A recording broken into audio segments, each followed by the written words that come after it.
রব্বুল আলামিন তার কালামের ভিতরে বলেছেন মা বাবার ইবাদত আর আমার ইবাদত, মা বাবার আনুগত্য, মা বাবার খেদমত আর আল্লাহর ইবাদত দুইটাই মিলে হইল এক জোড়া। সুবহানাল্লাহ কইনা? কেন আল্লাহ রাব্বুল আলামিন দুইটাকে এক জোড়া করলেন? আল্লাহ রাব্বুল আলামিন নিজেই বলছেন, ও গোলামেরা, ওয়ালাকাদ খালাকনাকুম সুম্মা সাওয়ারনাকুম, তোমাদের রূপকার আমি, তোমাদের সৃষ্টিকর্তা আমি, তোমাদের রূপকার আমি, সৃষ্টি করেছি আমি। তবে আমি তোমাদেরকে অন্য কোথাও সৃষ্টি করি নাই, মা নামক ফ্যাক্টরিতে আমি তোমাকে বানিয়েছি। সুবহানাল্লাহ। আল্লাহু আখরাজাকুম মিন বুতুনি উম্মাহাতিকুম লা তা'লামুনা শাইআ, মায়ের পেট নামক শোরুম থেকে আমি যখন তোমাদেরকে বের করে এনেছিলাম, জগতের কিছু তোমার জানা ছিল না। সুবহানাল্লাহ কন্যা। আল্লাহ রাব্বুল আলামিন বলেন, আমি বলে দিলাম স্পষ্ট, তোমাদেরকে বানাইছি আমি, তবে কোন কারখানায় বানাইছি? সুবহানাল্লাহ কন্যা। মায়ের পেট নামক শোরুম দিয়ে বানাইছি। সুতরাং তোমরা যেভাবে আমার কাছে ঋণী, সেভাবে তুমি তোমার মায়ের কাছে ঋণী, কারণ তোমার জন্মের ক্ষেত্রে আমি আর তোমার মা ভাগীদার। সুবহানাল্লাহ কইনা? তুমি শেয়ারে বড় হইছো। সুবহানাল্লাহ কন্যা। তুমি শেয়ারে বড় হইছ, শেয়ারে বড় হইছো তুমি। তোমার হাত পা নাক কান চোখ মুখ সব আমি বানিয়েছি, তবে তোমার মায়ের মা নামক ফ্যাক্টরিতে বানিয়েছি। এই জন্য আল্লাহ রাব্বুল আলামিন বললেন, আনিশকুরলি ওয়ালি ওয়ালিদাইক, জীবনে যদি শুকর আদায় করতে মনে চায়, তাহলে যেমনি ভাবে আমার শুকর ধরবি, তেমনি ভাবে মা বাবারও আগলাইয়া রাখবি। সুবহানাল্লাহ। ভালো করে কইয়েন, সুবহানাল্লাহ ভালো করে কইয়েন। আমার সময় নাই। এই সাবজেক্টের উপরে 2 ঘন্টা 2.5 ঘন্টা মানুষ কথা শুনে, কাঁদতে কাঁদতে রাত্র 12টায় চোখে পানি দিয়ে ভিজাইতে ভিজাইতে তারপরে মা বাবার জন্য লক্ষ লক্ষ টাকা হাতের ভিতরে দিয়ে বাড়ি যায়। এটা আমার কোনো কেরামতি না, আমার মা বাবার দোয়ার কেরামতি। আল্লাহর ইজ্জতের কসম করে বলি, ছোট্টবেলা থেকে আমার আল্লাহ আমার একটা বুঝ দিছে, সেটা হলো এই আমার আল্লাহ আমার দয়া করে এই বুঝটা দিছে। আমি এটা বুঝি, যদি একটা হাউজের 2টা নল থাকে, ওই হাউজের 2টা নল দিয়ে যেভাবে পানি পড়ে, আমি আমার মা বাবা 2 জনকে এমন ভাবে বুকে আগলাইয়া রাখি, আমার মা বাবা 2 জনের দোয়া খোদার কসম ফারুকের উপরে এমনি জ্বরে। আমার আল্লাহ বুঝটা আমার ছোট্টবেলা থেকে দিয়েছে। এ কারণে আমি সব কষ্ট সইতে পারি, কিন্তু মা বাবার বেজার রেখে ঘুমাইতে পারি না। কারণ মা বাবাকে বেজার রেখে ঘুমাইলে সেই সন্তান আলেম হইলেও জান্নাতে যাবে না, হাফেজ হইলেও জান্নাতে যাবে না, সেই সন্তান শহীদ হলেও জান্নাতে যাবে না। মা বাবা যার বেজার, সেই সন্তান তাহাজ্জুদ গুজার হইলেও জান্নাতে যাবে না। আমার গেলার দইরা মৃত্যুবরণ করলেও ওই সন্তান জান্নাত পাবে না। কথা মনে রাখা লাগবে প্রিয় ভাইরা। যদি জীবনে বড় হতে হয়, মা বাবাকে আগলাইয়া ধরা লাগবে। কত কথা আমি বলবো, মা বাবাকে আগলাইয়া ধরা লাগবে। গুণমাপ করাইতে চাই মা বাবা, সম্পদ বাড়াইতে চাই মা বাবা। সুবহানাল্লাহ। আল্লাহ নবী বললেন, আজকের সমাজের অবস্থা কি? আহা, আমরা ঘরে বাইরে 2 জন, আমার একটা পোলা হয়েছে 3 জন, একটাই তুলব, বেশি করতো, কারণ বাইরে মহিলাদের মার্কেট ফ্যাক্টরি তো নষ্ট। আগে ঘরে খাবার ছিল না, পোশাক ছিল না, টাকা পয়সা কিছু ছিল না, প্যানে পিঠে লাগিয়ে দিচ্ছে। তারপরে ঘর বড় পোলাবেন ছিল, বাড়ি বাড়ি খেলতে লাগছে 2 ঘন্টা। বাড়ি বাড়ি খেলছে, এটা এক পায়ে উঠছে, ওটা আরেক পায়ে উঠছে, এটা একটা মান উঠবো, এটা কান উঠবো, কয়টা দুর্নটা উঠবো। 2 ঘন্টা পর্যন্ত বাড়ি বাড়ি খেলছে। ঘরে পোশাক নাই, খাবার নাই, বেড়া নাই, গোড়া নাই, কিচ্ছু নেই, সন্তান দিয়ে ভরা। কারণ আল্লাহ বলছে, আল মালু ওয়াল বানুনা যিনাতুল হায়াতিদ দুনিয়া, দুনিয়ার রূপ লাবণ্য সৌন্দর্য হচ্ছে ঘর ভরা সন্তান। আর এখন যে ব্যাপার, কয় ভাই কইব, ফোন হলে কয় ভাই করব, আমি ওই না।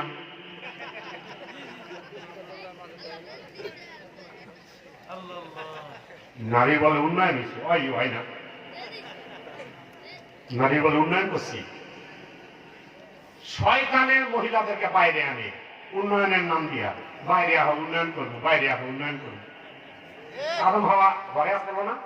কথা পাই না কে? আদম হাওয়া বেহেশতে ছিল না? বাড়ি করছে কে? দানা পানি খাওয়াইয়া শয়তানে বের করছে। না, খাও খাও উন্নয়ন হইবে, খাও খাও উন্নয়ন হইবে। এই শয়তানে আমাদের দেশের পিছনে লাগছে। মহিলা ঢোকায় বাইরে আওয়া উন্নয়ন করুন, বাইরে আওয়া উন্নয়ন করুন। আল্লাহ ঘরে থাক উন্নয়ন করুন, তোমার আল্লাহ করনিয়া। আল্লাহ রাব্বুল আলামিন বলেন আকারনা ফি বুয়ুতিকুন্না, মহিলারা ঘরে থাকো।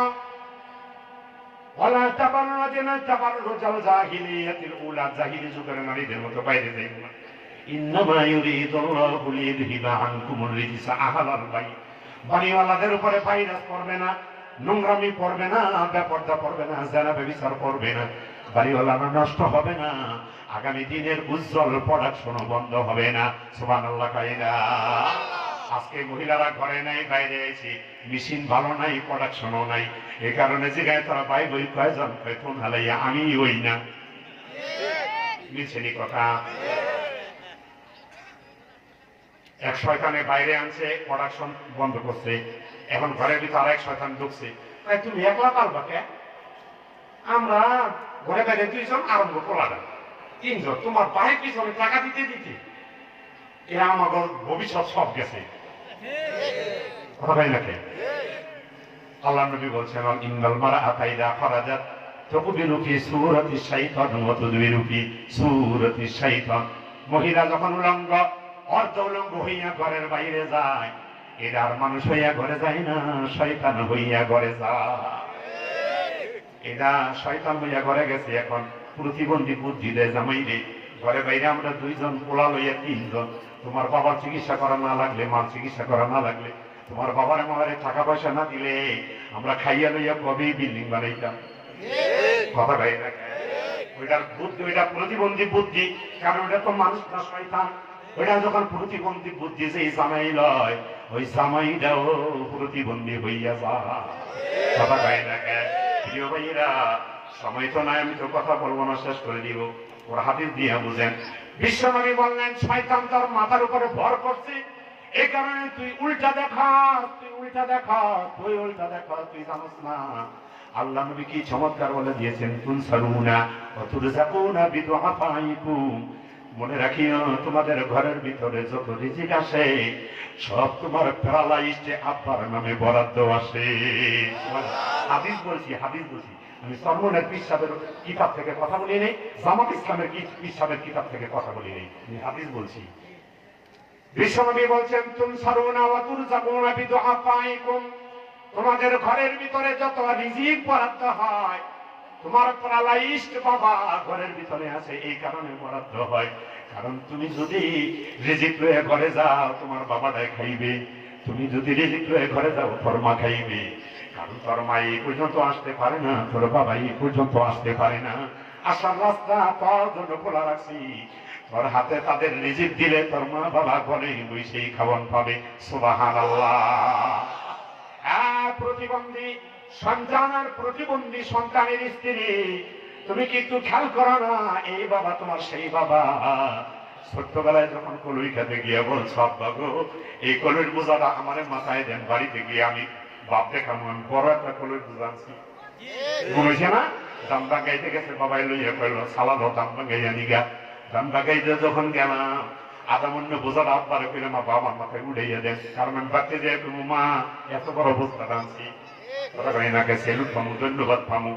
আব্বাই করেন না রে বাবা, তোর এই কচি গলা এই বোঝাটা পারবে না। কিন্তু আমি তো মানি না, সবুর মানি না। না বাবা আমি কান্দি, বোঝাটা আমার মাথায় উড়াইয়া দেয়। বোঝাটা আব্বাই আমার মাথায় উড়াইয়া দিয়ে মনটা রক্ষা করলো, পিছন দিয়ে বোঝাটারে আগলাইয়া ধরিয়া বাবাই উড়াইয়া রাখলো, বুঝাই দিল বাবা বোঝা তুই নিলি। এই তোমার সেই বাবা, জীবনের সব রক্ত ডালছে তোমার পিছনে, সব টাকা ডালছে তোমার পিছনে, রান্নাঘরে থাকিয়া বড় ঘর বিক্রি করে তোমার বিদেশ পাঠাইছে। তুই শয়তান না কান্দা না প্রমাণ তোর আজকে মনে নাই।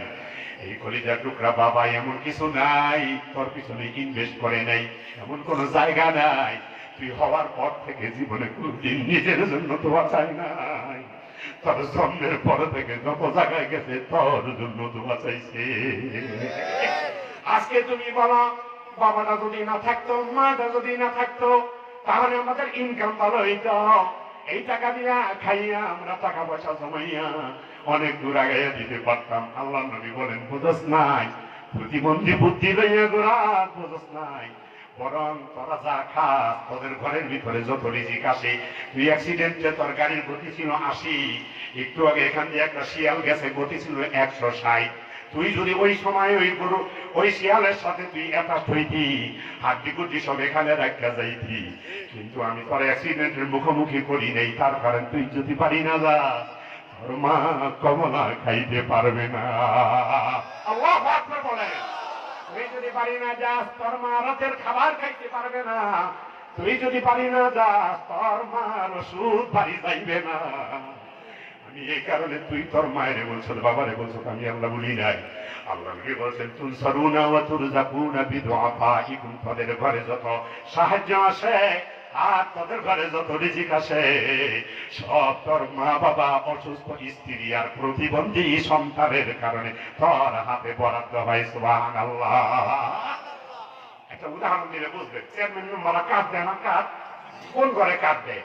যে ঘরে প্রতিবন্ধী আছে, কথা বলে না, সেই ঘরে গরিব আছে, মিসকিন আছে, অসহায় আছে, প্যারালাইজড মা আছে, স্ট্রোকে রোগী আছে, সেই ঘরে কাজ দেয়।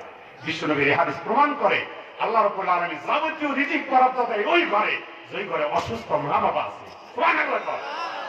সুতরাং তুমি যদি মায়ের ওই প্রতিবন্ধীরা বুদ্ধি দেয়, তোমার কি একলা পাচ্ছে, একলা খাবে যাবে।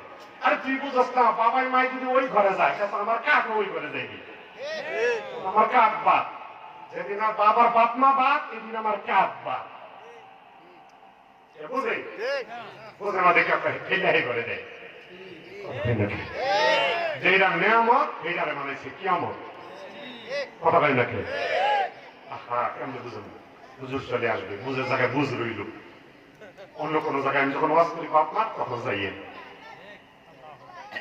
প্রিয় ভাইয়েরা, সুতরাং রিজিক বাড়াইতে চাই, বাড়াইতে চাই মা বাবা। সুবহানাল্লাহ কই না? একটা স্লোগান নিয়ে যান, রিজিক বাড়াইতে চাই মা বাবা। আজকে যাদের চোখের পানি ঝরে, যাদের মা বাবা আছে কালকে কমলা কিনে নিয়ে যাইব, যাদের মা বাবা আছে আগামী কালকে তারা আপেল কিনে নিয়ে যাইব, মাইনে নিয়ে খাওয়াইব। কিন্তু মা বাবা তাদের বাড়তে নাই, এখনই তাদের চোখের পানি শুরু হয়ে গেছে। আপনার বাইরে তোর নেমত আছে, তুই বুঝস না। আমার মন্ডলে যদি তোর ভিতরে লাগাইতে পারতাম, তুই বুঝলি তোর মা বাবা তোর কত বড় নেমত। আমার ভাইয়েরা, সম্পদ বাড়াইতে চাই মা বাবা, সাহায্য বাড়াইতে চাই মা বাবা, ঠিক কিনা? আবার ইবাদত কবুল করাইতে চাই মা বাবা, কারণ আল্লাহর ইবাদত